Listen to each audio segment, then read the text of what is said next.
Hello, good evening and welcome to ITV News. This is Friday night's calendar. And here are tonight's main stories. Out! Get out now! South Yorkshire Police Chiefs call for tougher rules to tackle rising numbers of incidents involving large or dangerous dogs. These dogs are attacking other dogs. Some are let loose, and we've had dogs running in streets, running wild in streets. And of course they attack other people. Over 1,000 jobs are at risk after a North Yorkshire housing firm enters administration. The Sheffield boxer bidding to become the Steel City's 8th world champion. Thank you for being a friend. Why there's a special message this weekend for the people who make our communities better with a little help from Tony Christie and his friends. And the Flying Scotsman, one of the most famous of all steam locomotives, puffed impatiently, eager to be on her way to repeat history. A flying visit from an iconic Yorkshire engine. How the Flying Scotsman returned to its roots today and turned back the clock to mark a very special milestone.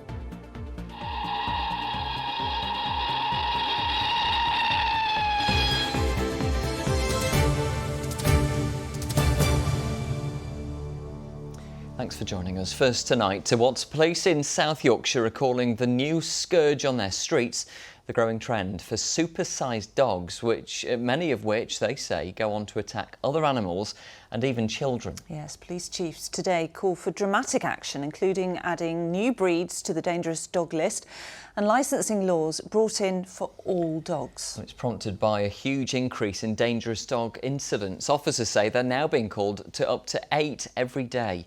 Helen Steele went to meet one mother whose daughter was killed by her own dog. I think about it every day. I think about what happened every day, and I'd hate for anybody else to go through what I'm going through now. I'd hate to. Dot Robinson will never forget the pain of losing her daughter Joanne.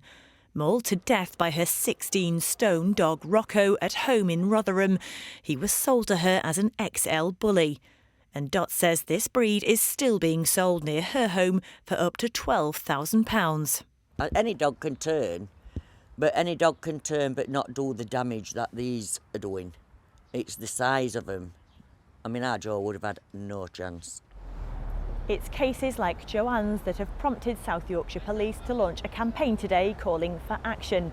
There has been a dramatic increase in the number of dangerous dog-related incidents. Last year there were 79. This year, in just the first 6 months, there have already been 180. Out! Many, like this one near Mexborough, leave officers in fear for their lives. It's distressing to see where officers have to interact and restrain a dog. And what I find really concerning is the size of some of the dogs now that we're starting to see, such as the XL bully dog, which is bred as being a real powerful dog. You know, that can inflict a lot of damage. The Police and Crime Commissioner says kennel fees to house dangerous dogs cost £250,000 last year, but the consequences of letting them roam free are much worse.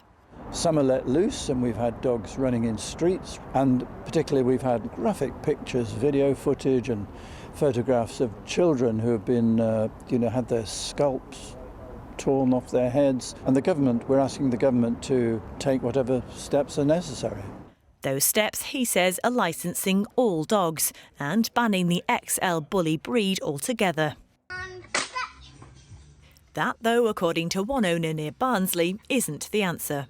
I've got a son who's 11. I've had him round him all his life. He's been brilliant. I think it's more down to the owners. If you look at bike recordings, bullies are not even in the top 5. Like, the top one is a Jack Russell.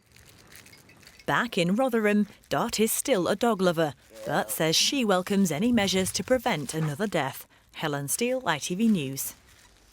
Well, just had a response from the government on this. A DEFRA spokesperson told us, "We take the issue of dangerous dogs and fatal dog attacks seriously and are making sure enforcement measures are fully utilised. These range from community protection notices that can be served for low-level antisocial behaviour to offences under the Dangerous Dogs Act." In other news now, Yorkshire Water has been carrying out emergency repairs after a burst pipe caused a sinkhole and flooding in York. Water End in Clifton was closed from yesterday evening as a result. Yorkshire Water says people may have no water or low pressure as a result while they carry out the repairs. Clifton Green Primary School was closed for the day. Now, more than 1,100 people have lost their jobs as a North Yorkshire house building company has gone into administration. Elk Homes, which is based near Knaresborough, has announced it's closed its site with immediate effect. Yes, well, Sally Simpson is with us now in the studio. Sally, what's led to this really drastic move? Well, Laura, Ilk was a fairly young company founded in 2017 when market forces were very different from those that it's been operating in more recently. The firm specialised in modular house building. Well, its management and backers have spent the last few weeks trying to find a buyer or an investor to protect its workforce and deliver on the business's order book, which it claimed ran to 4,200 homes. Well, tonight the business blamed the situation on volatile macroeconomic conditions and issues with the planning system. It says it made significant investment following the COVID pandemic and the business returned to growth. But the challenges of unprecedented inflation and a lack of land supply linked to the planning process proved too much, and it hasn't been able to secure the further investment it needed to take it forward. So, Sally, what does all of this mean for the staff? Well, it means the immediate closure of the manufacturing facility at Flaxby. Most of the 1,150 employees have been made redundant. A small number are being kept on to help the administrators with the winding up process. A spokesperson for the administrators told us it's an incredibly difficult time for all associated with Elk Homes and in particular its employees who've worked tirelessly alongside management over recent months to try to find a resolution. Unfortunately, the market and economic headwinds have proven too strong to overcome. Well, their focus now is on helping staff, suppliers and customers to find the best possible outcome in this very difficult situation for everyone. OK, Sally, thanks very much indeed. Leaders at a medical school in Yorkshire have cautiously welcomed plans for what the Prime Minister has called the biggest ever increase in the number of doctors and nurses trained in this country. Rishi Sunak said his government would double the number of medical training places by 2031, train more than 24,000 more nurses and midwives and increase the number of GP training places by 50%. We're announcing the most ambitious transformation in the way that we staff the NHS in its history. This is a 15-year plan to deliver the biggest ever expansion in the number of doctors and nurses that we train. There is a need for it to happen, but there is an awful lot of work that will need to be done to explore particularly different ways of delivering medical education and building on clinical placement capacity to make that happen. So I'm fully supportive of us doing that. The challenge is going to be establishing the ways to deliver that. Thanks for being with us on Friday night's calendar. Still to come before the end of the programme, we've news of a special South Yorkshire homecoming. Yes, I'm here at Doncaster Station where the city's most famous export has stopped by for a special anniversary visit. And weather-wise, over the next few days, the jet stream is moving position and it gives us low pressure over Scandinavia. It means the trend for the next few days getting cooler and a little bit unsettled. All the details for the weekend's weather coming up. Yes, thank you, James. Now, it's time to check your wallet, your drawers and down the back of the sofa because the deadline for using up old Royal Mail non-barcoded stamps is just around the corner. Yes, from the end of next month, only the new so-called definitive stamps, ones with a barcode on them, can be used on your post. But don't worry, if you still have old stamps knocking around that you're not going to use before then, you can still trade them in. Katie Ridley explains. Stamps have been part of British history for over 180 years. They come in many shapes and sizes, but very soon they'll all have one thing in common. If they don't have a barcode, they can't be used. Barcoded stamps have been printed here in the millions for over a year now, and by the 31st of July, they'll be the only ones recognised across the UK. The new stamps are digitally connected to the Royal Mail app, and after a reported loss of more than £1 billion earlier this year, it's hoped it will help modernise the service. the number of items sent through the post has obviously reduced over the last decade or so. And if Royal Mail was to just sit back and assume that everything will carry on, then we might go the same way as some other well-known brands. So we're not complacent. This is about making sure that we stay up to date with what modern consumers want and expect. Andrew from Harrogate is a stamp collector and says there's been mixed feelings about the change. Stamps within the last 60 years are probably just worth the face value, probably less than the face value. The thing with postage stamps, what I've found anyway over the years, it is about variety, to find something different. And I think with the advent of technology, that's going to probably suppress that collection, that desire. But then we are a nation of collectors. People like to, especially Great Britain stamps, is to have the full suite of that collection. But over a century after the launch of the first penny black prepaid adhesive stamp, is there still a need for them in an online world? Do you still send letters? Not very often, no. Why is that? I think it's just because everything's done electronically now and it's just quicker and it's instant rather than having to wait for a reply. To be fair, I don't really post a lot of letters because a lot of it's like emailing now, isn't it, and everything? Yeah, I actually posted a letter yesterday. And did you use a new barcode? That's right, yeah, I've got those through now. Demand may have decreased over the last 100 years, but for those who do still use them, the advice is to trade in old stamps sooner rather than later. You should have received a form through your letterbox, but if you haven't, you can go on the Royal Mail website and download a form. You can go into a post office and ask for a form, but they won't accept the stamps. You'll have to put them in an envelope with the form and send them to us free post, or you can go into your local Royal Mail depot and they'll be able to give you a form at the counter. Another example of an old piece of history undergoing a digital facelift. Katie Ridley, ITV News. Definitely got books and books of them at home. Every card that you get from me, birthday, weddings, anniversaries, it's always got a Christmas stamp on it. Yeah. Because I'm that out of date. Yeah, I've got about 30 in a drawer somewhere. OK, time for some sport. Chris is with us in the studio. Good evening. Good evening. Yeah. So we're getting closer to getting a head coach then for Leeds United. Yeah, the silence coming out of Ellen Road over the last few weeks has been deafening, hasn't it? But if reports are to be believed, we're getting closer to an appointment, as you say, Lara. And this is the man being tipped to take over, the former Norwich boss, Daniel Farke, who led the Canaries to 2 promotions from the Championship. No doubt that appeals to Leeds' new owners, the 49ers Enterprises, who'll be keen for an immediate return to the Premier League after relegation last month. Meanwhile, Sheffield Wednesday, who are also without a manager, have made their first signing of the summer. Reece James, scorer of one of the Owls' goals in their epic playoff semi-final comeback against Peterborough, has signed on a permanent deal from Blackpool after spending last season on loan at Hillsborough. Now, England's Lionesses play their final warm-up game tomorrow before jetting off to Australia for the World Cup, which begins in less than 3 weeks' time. Now, captaining the side down under will be Millie Bright, who was born in Killamarsh. And she was, of course, a key member of the team which won the European Championships last summer. And despite that success increasing the expectation levels, well, Millie told me at the Team Media Day earlier this week she's confident they can handle the pressure. For us, we just want to have the best summer ever like we did last year, and I think we did that by playing the best football we could possibly play and being the best prepared. And you know, nothing changes this summer. It's all about every day now that matters, and being in that best shape come the 22nd.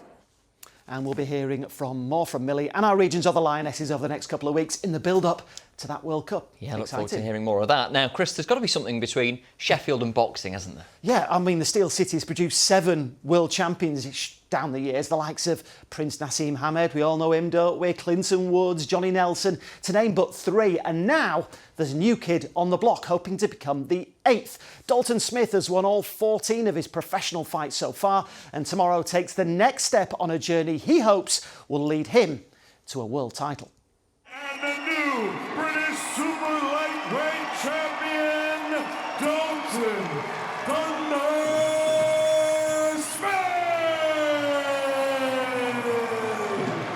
He's the Steel City's latest boxing sensation. Dalton Smith has a stainless record as a professional, and tomorrow aims to add the Commonwealth belt to his British one when he fights Sam Maxwell at the Sheffield Arena. It's the best camp I've had. Like, it's the best I've been sparring. And I'm just excited to get in there on Saturday. Believe me, there's no pressure because I'm just excited to get in there. In preparation for this fight, Dalton's been training hard at the Steel City Gym in Darnall for weeks. He knows he can't afford to slip up tomorrow if he's to achieve his ambition of emulating the likes of fellow Sheffield fighters Johnny Nelson, Clinton Woods and Nassim Hamed and becoming a world champion. If those guys can do it, there's no reason I can't. You know, I've got one of the best teams around me. I work hard, and you know, it'd be great to have my name down in the history books with the, you know, even the legends of Sheffield alone. He'll be a world champion, yeah, 100%. Why are you so confident? He's got the mix of talent and the hard work, and I think if you have that combination, then you can do anything you want. Now, Dalton is a huge Sheffield Wednesday fan. In fact, he was down at Wembley a couple of weeks ago to see the Owls win promotion to the Championship, and it's his dream to one day fight for a world title here at a packed-out Hillsborough. As long as I keep winning and I keep climbing up the ranks, there's no reason why I can't be fighting for world titles, you know, at the back end of next year, and hopefully selling out my my childhood dream of, you know, selling out Hillsborough Stadium. You know, we'll have 3,500, 4,000 in there on Saturday. That needs to go to 7 and 8, and then we start thinking about Hillsborough, but for a world title. But we can all get ahead of ourselves. He has a real tough fight on Saturday, but this is a young man I think can go all the way.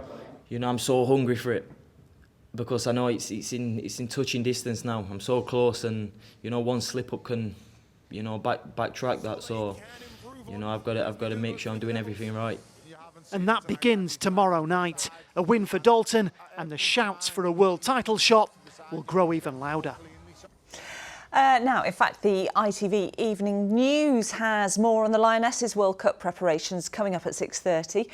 Here's a look at what's coming ahead with Lucrezia Millerini. The Prime Minister's plan to fix the NHS. Rishi Sunak says he'll double medical school places and expand training to stem the staff shortage crisis, but critics say it won't be a quick fix. Also, France on fire. Hundreds arrested after a third night of violence, while the president's criticised for going to an Elton John gig. Kevin Spacey up in court as he faces sexual assault charges. And the final test for the Lionesses ahead of the Women's World Cup. Join me for those stories and more at 6:30. Thank you, Lucrezia. Now, next tonight, to a homecoming of epic proportions after the Flying Scotsman locomotive steamed into Doncaster, the city where it was built, to celebrate its centenary. The record-breaking engine was waved into Doncaster station to the surprise of passing commuters and the delight of many more who'd been specially invited to mark the occasion. Our reporter Jonathan Brown was also lucky enough to be there. A flying visit, a welcome home. It's perhaps the world's most famous locomotive. Flying Scotsman has travelled the globe in its century in steam, but it's here in Doncaster, where it was built, that it's treasured the most. You see it in books, you see it on the TV, but to actually see it in real life, how amazing was that? Everybody's really, really proud of it. You know, we made it here, didn't we? Among those admiring it on arrival was Molly Jackson. Her father Wilston piloted Flying Scotsman during its heyday, the first train driver of colour to do so. The Flying Scotsman is like the king of trains, and that it still exists after so many years. It's a miracle, and we should celebrate our miracles. Sat in steam just a few hundred yards from the Doncaster works where it was conceived, its story still attracting attention 100 years on. The beautiful engine eased out of platform 10. It was the first locomotive built by the newly founded London North Eastern Railway in 1923. And it soon became the first in the UK to reach 100 miles per hour, traversing the country's rail network until it was retired in 1963. In private hands, it travelled to America and Australia before a series of restorations and revivals, the latest a decade-long overhaul completed in 2016, masterminded by the National Railway Museum in York. To mark its centenary year, it's already visited places significant in its story. In February, the Scottish capital, a place where it made history back in 1928, after hauling the first non-stop service from London to Edinburgh. People see an era of railway travel that they perhaps would like to go back to, that they would like to revisit. And I think Flying Scotsman symbolises that for a lot of people. It's a locomotive that a lot of people grew up with as the locomotive that's stuck in their mind, stuck in their memory. It's putting Doncaster on the map. This is iconic, shows the engineering skills that we had in the past, but we've got now and we'll have them in the future. We're absolutely looking all the time to what can we progress, how can we make journeys better for our customers. Flying Scotsman was doing that in the 20s and 30s for the first LNER company, and it's thanks to that Doncaster heritage that means that we're here today continuing to thrive as a railway. So as its whistle-stop tour of its engineering roots came to an end, normal service here resumed. Though Flying Scotsman's journey spreading the word about our railway heritage looks far from over. Jonathan Brown, ITV News, Doncaster. Well, of course, the East Coast Main Line is no stranger to record breakers. Just take a look at this. A warm welcome aboard to passengers joining us at Leeds. I just wanted to let you know that a world record attempt is taking place right now on this very train. Well, that was a special announcement for passengers on board the Leeds to London service, and this is LNER train manager Davey in his attempt to set the world record for the longest distance travelled by train while rowing constantly. It was all to raise awareness and fundraise for the charity The Campaign Against Living Miserably. Finally tonight, who do you think deserves a very special thank you? We're asking because Tony Christie has dedicated a new version of Thank You for Being a Friend to dementia carers. Yes, you might remember that Tony, who was born in Doncaster, told Calendar he had dementia earlier this year. Now he's recorded this track for Dementia's Thank You Day campaign, which is being held this Sunday. The campaign is aimed at recognising people who help make our communities better places to live. And everyone is being encouraged to use music to connect with others. Kevin Ashford has been hearing more. Thank you for being a friend. Using music to bring generations together. Children in this Young Voices choir are performing at a care home near their school in Keighley. It makes me feel really happy that they're enjoying it and that they like us singing. We hope it's a day that they'll always remember. Well, it's been enjoyable, and it's the first time I've ever done something like this. Don't know about everyone else, but the first time I've ever done it. Thank you for being a friend. Similar singing will be happening across the country as part of this weekend's Thank You Day. I think singing is uplifting. It makes you feel good. You're breathing together and singing together. People go away feeling empowered, more self-confident, and I think that's really, really good to do and share with your community as well, and sharing here today with older people as well. Thank you for being a friend. The song at the centre of the celebrations has been recorded by veteran singer Tony Christie. One of the aims is to thank carers who look after patients with conditions like dementia. Some of those carers performed in the video alongside singing stars like Sting. Tony was diagnosed with dementia 18 months ago. So far the symptoms are being minimised by medication. I don't feel like I've got it. I ignore it. Pretend I haven't got it. And do you think the music in some ways helps with you coping with the dementia? Well, according to the doctors, yes. They said you're in the best business. Because of for dementia, music is one of the things that slows it down and helps it. So I'm very fortunate that's my living is music.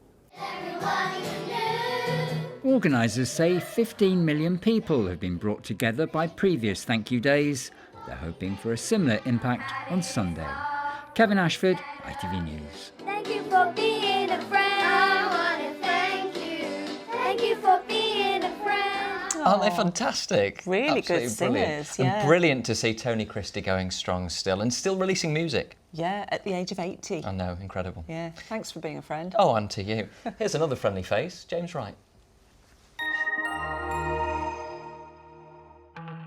Good visibility on the horizon. TUI sponsors ITV Yorkshire Weather. Good evening. As we get towards the end of June, this little headline might not be too much of a surprise. Lots of sunshine, not a lot of rainfall, potentially giving us the hottest June on record. We'll have to confirm that next week once we add in today's figures. As to what's happening at the moment, little system pushing through, bringing outbreaks of rain, but the low pressure systems out across Scandinavia holding in position, actually starting to draw in some cooler air over the next few days. So the beginning of July certainly fresher than we've been used to in June. The other thing you'll notice is unseasonably gusty, particularly tomorrow afternoon. Some strong gusts out there. Of course, the leaves on the trees could see one or two issues with a branch down, so do watch out for that. The cold front associated with today's warm front, that's going to push through later on. Once that clears, a few showers continue through the rest of the night, and temperatures, well, really not falling that far compared to today's pretty disappointing temperatures, lows of about 14 to 16 Celsius, a little bit muggy and humid too. Tomorrow then might be a little bit murky in places, few showers continuing, but things improve through the morning, fewer showers, more sunshine, but like I say, we've got that breeze to contend with, which, if you can get out of it, 20 or 21 Celsius won't feel too bad, a little bit cooler out towards the west there. As far as Sunday goes then, pretty much rinse and repeat. You notice we've still got quite a few ice bars on the chart, so still a little bit on the breezy side, temperatures again around 20 or 21 Celsius, risk of the odd shower, much like tomorrow afternoon. Again, repeat performance on Monday, similar temperatures, but then as I say, as we get towards Tuesday to more of a northerly, risk of seeing cooler temperatures and rain later on. TUI sponsors ITV Yorkshire Weather.